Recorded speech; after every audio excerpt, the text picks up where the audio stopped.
The deteriorating situation in Sudan is of great concern to our region and continent. In the last 5 days, fighting has led to the loss of hundreds of lives, massive destruction of property, and displacement of civilians.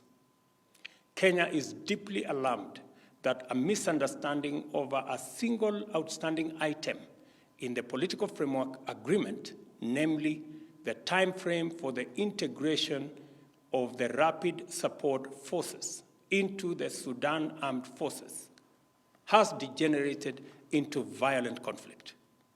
As a result, the parties to the framework agreement have been engaged in military confrontation.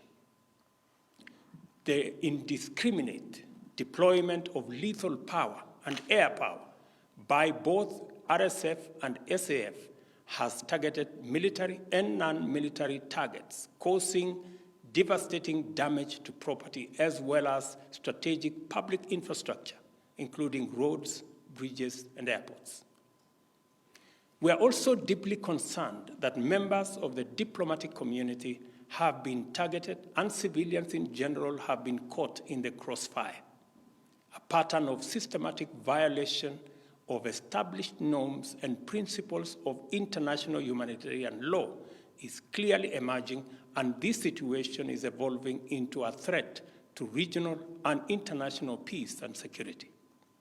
Kenya implores the leadership of the two parties to ensure full compliance with the resolution of the Intergovernmental Authority on Development Heads of State Summit held last Sunday.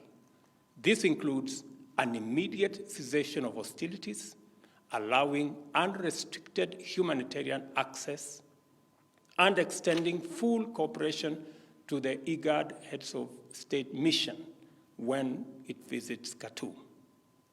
The outcome of these engagements and evidence of cooperation from the two parties will be crucial to the resumption and conclusion of the negotiations on the political framework agreement.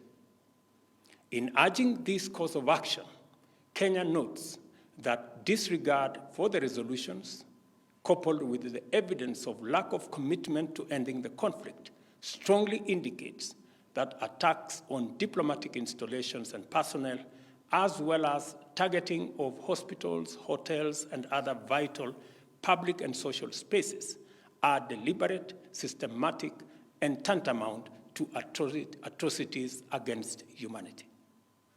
There is real danger that the escalation of hostilities in Sudan could implicate external, regional, and international actors and degenerate into a security and humanitarian crisis on a disastrous scale. It is therefore critical for an international coalition of all the actors that have been involved in supporting the restoration of civilian rule in Sudan to act with urgency.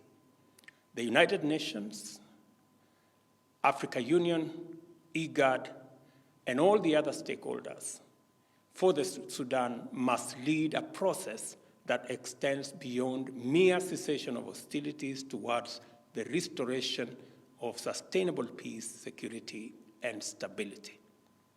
It is time to silence the guns in our region and continent so that we can focus on the urgent work of enabling our people to pursue opportunities and actualize their aspirations in peace and tranquility. Time is of the essence.